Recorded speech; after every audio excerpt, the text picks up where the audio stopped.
Now, the yacht girl story, as I said, very deeply gone into by Julie, but tells you a lot, but tells you nothing.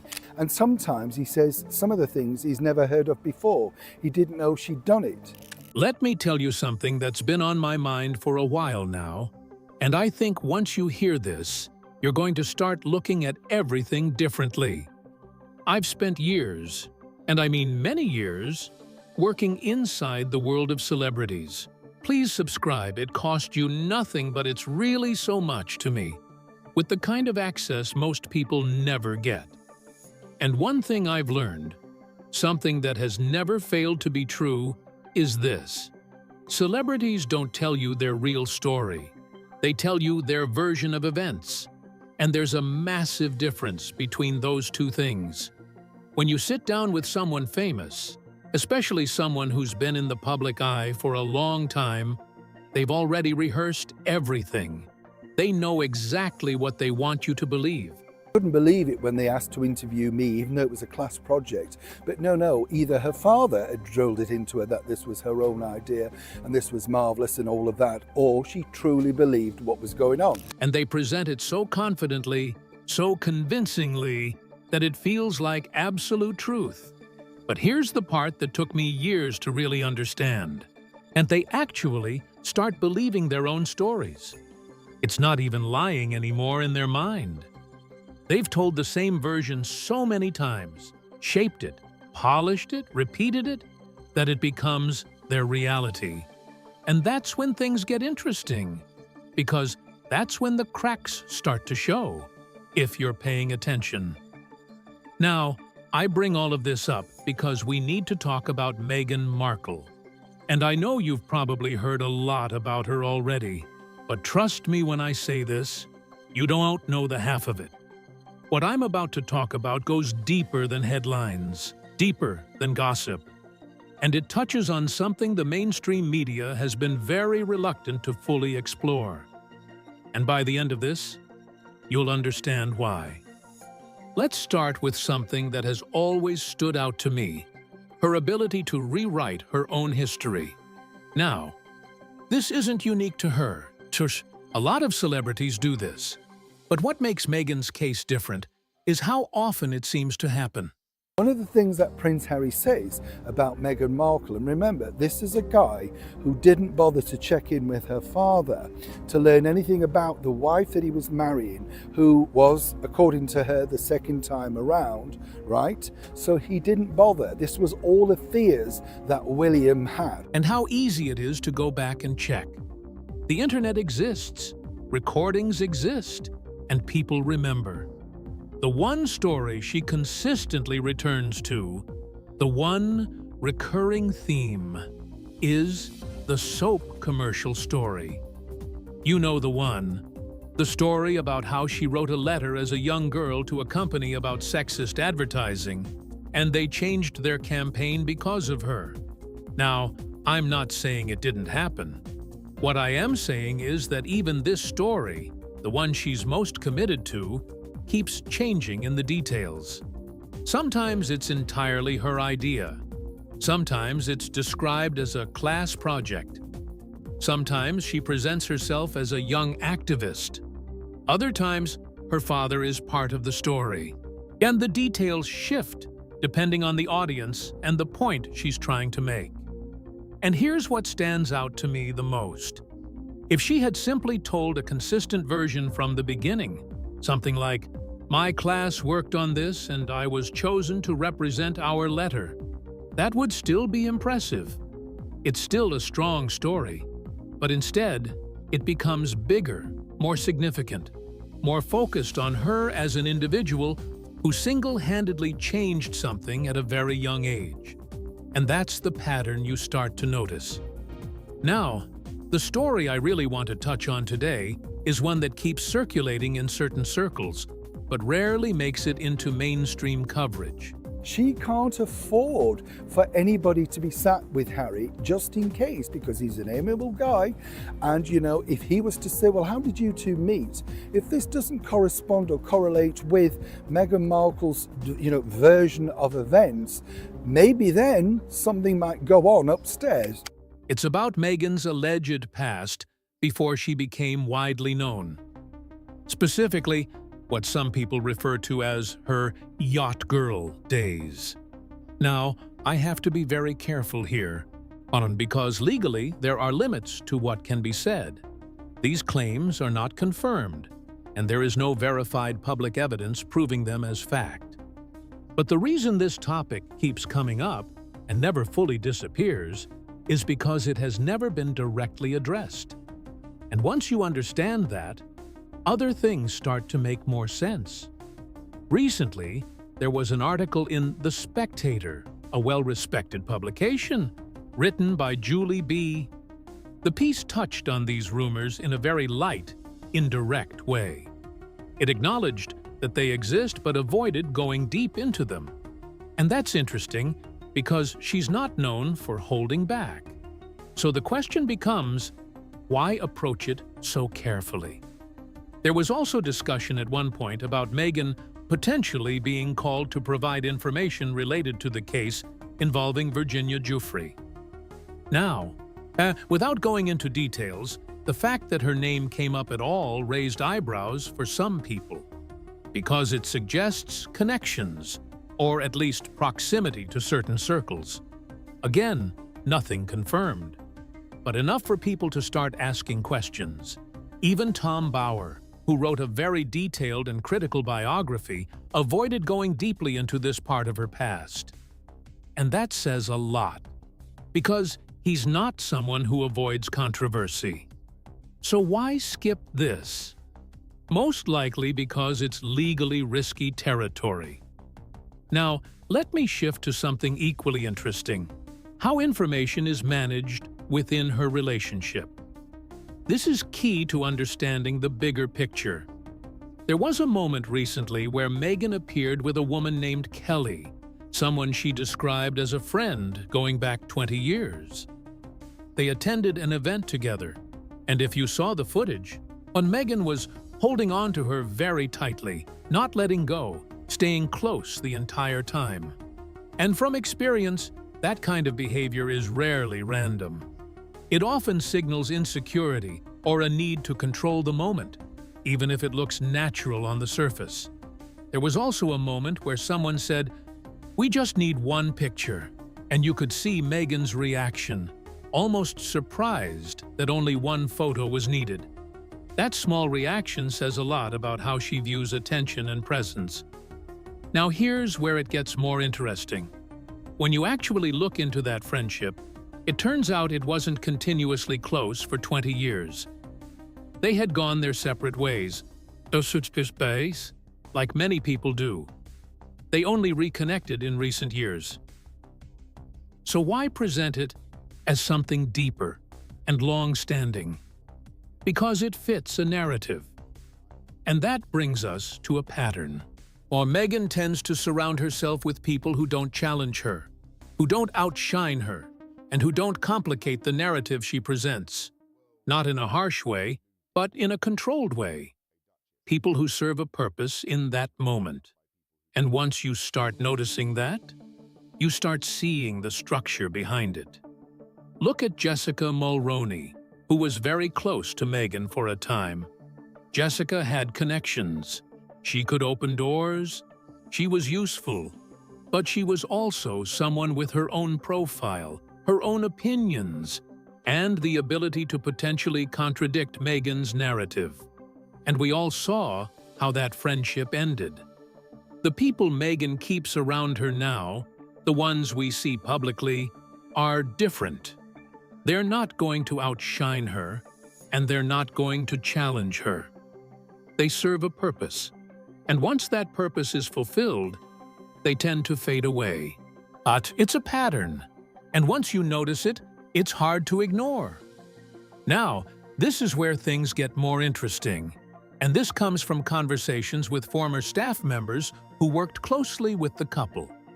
One of the things Prince Harry has reportedly said is that Meghan told him she wanted their relationship to be about the beautiful discovery of life together. On the surface, that sounds romantic. The idea of constantly learning new things about each other, keeping a sense of mystery alive. But when you think about what that actually means in practice, it becomes more concerning. What it suggests is that Meghan chose, from the very beginning, not to fully share her past with Harry. Instead, she revealed things gradually, in small pieces, on her own terms, keeping him in a constant state of discovery.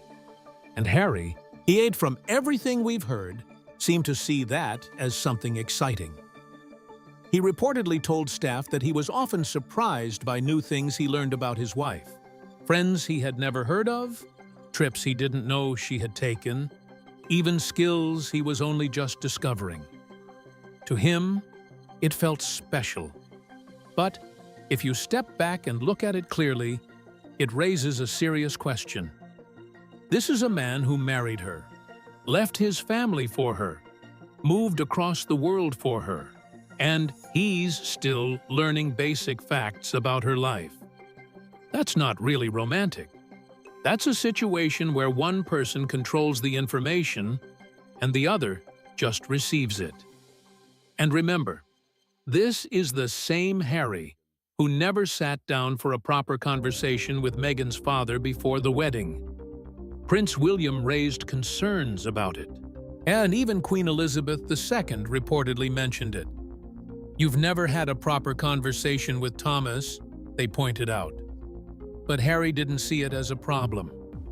He trusted what Meghan told him. He took her word for everything, and by all accounts, that hasn't changed. Now, look at this from Meghan's perspective. She knew everything about Harry. His entire life has been public since the day he was born. Every scandal, every relationship, every mistake, from the Las Vegas incident to the costume controversy, everything has been documented and analyzed. She had access to all of it, and many people believe she studied that closely. Some even suggest she shaped how she presented herself to match what Harry was drawn to, the way she dressed, the image she projected, even the emotional tone of how she told her story. Compassionate, or misunderstood, in need of protection from the media. It all aligned very neatly. Meanwhile, Harry didn't have that same advantage. He didn't have mystery. His life was already known. So when Meghan presented herself as someone complex, layered, and still unfolding, it drew him in. It felt private. It felt personal. It felt like something just for him. But in reality, that information wasn't shared equally. It was controlled. She decided what he saw and when he saw it. Now here's something staff members found particularly interesting. Many of Meghan's friends, the ones from her past who are supposedly very important to her, don't really spend meaningful time with Harry. They're present, but at a distance. When Meghan and Harry attend events, like the Beyoncé concert for example, they're never alone with these friends. And Harry isn't going out for a drink with them. He's not spending time one-on-one. He's not having real conversations where he might ask simple questions, like how they met Meghan, or what she was like before. Everything stays controlled. Everything stays curated. And that raises a simple question. If these are genuine friendships, why not let Harry connect with them naturally? Why not let him build his own relationships with people who supposedly matter to her? One possible explanation is simple: control. If someone said something that didn't match what Meghan had told him, it might create doubt. And Harry, for all his flaws, isn't incapable of noticing contradictions. If he heard something that didn't line up, he might start asking questions.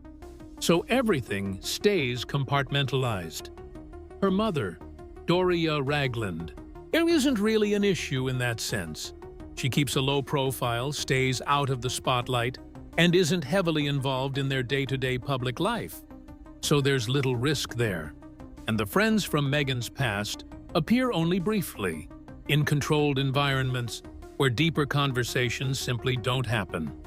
She's not interested in the celebrity world. She's not interested in royal life. She keeps to herself. And because of that, she's not going to accidentally reveal anything, simply because she's barely involved in their day-to-day world at all. Meanwhile, Meghan's friends from the past only appear in brief, controlled moments, always in group settings, always in environments where real, honest conversations are almost impossible. And this brings me back to the so-called yacht girl allegations. And one of the main reasons these rumors have persisted for so long is because Meghan has never directly shut them down. Now, you might think, why would she even respond to rumors like that? But here's the thing. Meghan responds to everything. She has media connections. She shares selective information. She works with friendly journalists. She's not someone who simply ignores narratives about herself. So why has this particular story been allowed to circulate for years without a clear response? Because the moment you deny something, you give it attention. You give it oxygen. You invite people to dig deeper. But if you ignore it, you can always position yourself as being above it, someone who refuses to engage with baseless gossip. And because mainstream media avoids the topic for legal reasons, the story stays in a gray area. Plus, it never becomes concrete enough for anyone to demand a definitive answer. It's similar to the rumors about that alleged divorce book deal that circulated some time ago. There was never a clearly named source, no direct confirmation, so it stayed as gossip, never turning into something that required an official response. And for Meghan, that works perfectly.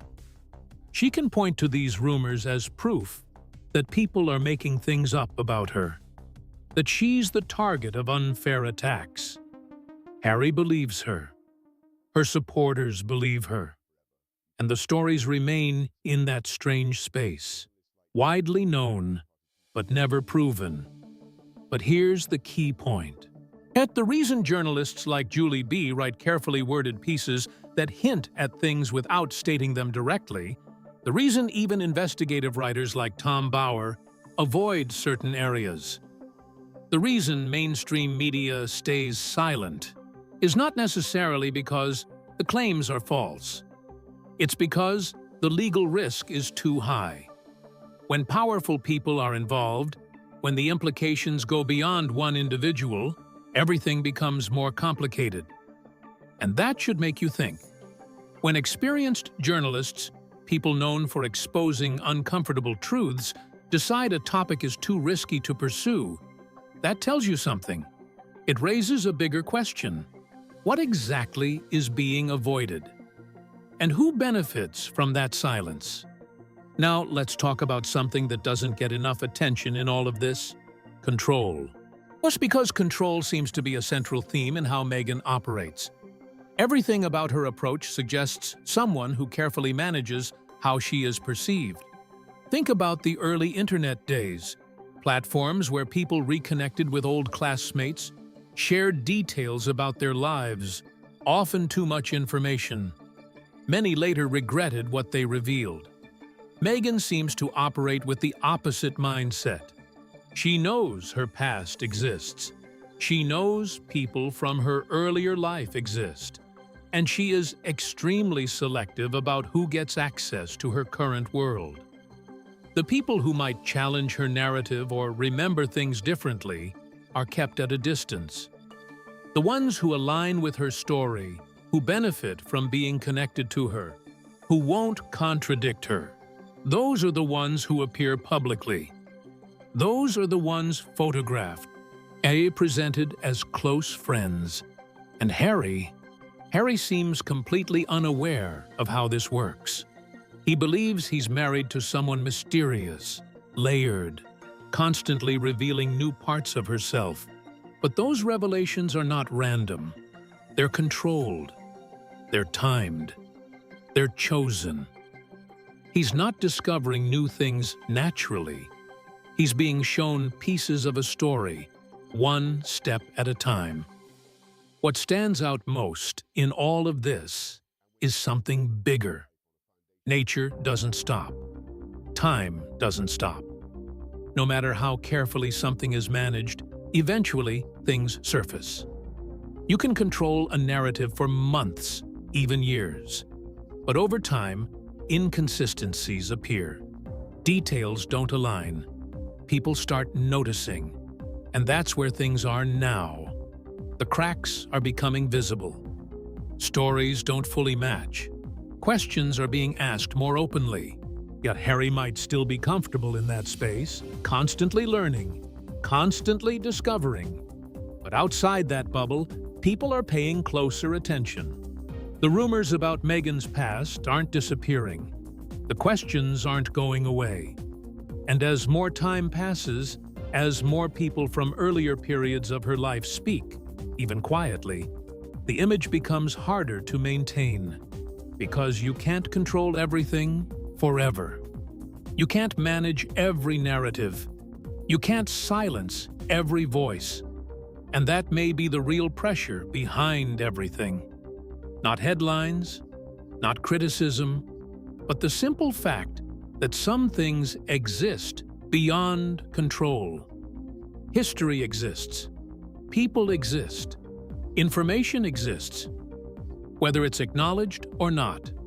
And that brings us back to that idea Harry mentioned, the beautiful discovery of life together. Because one day, yes, that discovery might include things that were never meant to be revealed. The real question is, what happens then? Does Harry continue defending everything? Does he rationalize it like he has before? Or is there a moment where everything becomes clear? Nobody knows. But if history tells us anything, it's this. Maintaining a controlled narrative is exhausting. You have to remember every version of every story. You have to manage who knows what. You have to keep certain people apart from others. And eventually, something slips. Because when a life is built on controlled information, it only takes one mistake for everything to start falling apart. And that's the reality. Every day becomes about maintaining the right story, keeping the right people close, and managing perception. It's constant, and it's difficult to sustain forever. So where does that leave us? At a turning point. Mainstream media is still cautious because of legal concerns and access. But independent voices, alternative platforms, and people asking questions aren't going anywhere. And slowly, the bigger picture becomes clearer. Will the full truth ever come out? Maybe. Maybe not. But one thing I've learned is this. Truth has a way of surfacing, not always suddenly, not always dramatically, but gradually, through inconsistencies that become too obvious to ignore. And in the meantime, all we can do is pay attention, ask questions, and not accept narratives that don't fully make sense. Because that's how truth eventually emerges. I've been talking for a while now, and I appreciate you sticking with me. These topics are complicated, and they deserve more than quick headlines. And if you found this interesting, if it made you think, hit that like button. And if you're not subscribed yet, consider joining. There's a lot more to explore. Not just about this story, but about how celebrity, power, and narrative really work. I'll see you in the next one. Take care and keep asking questions.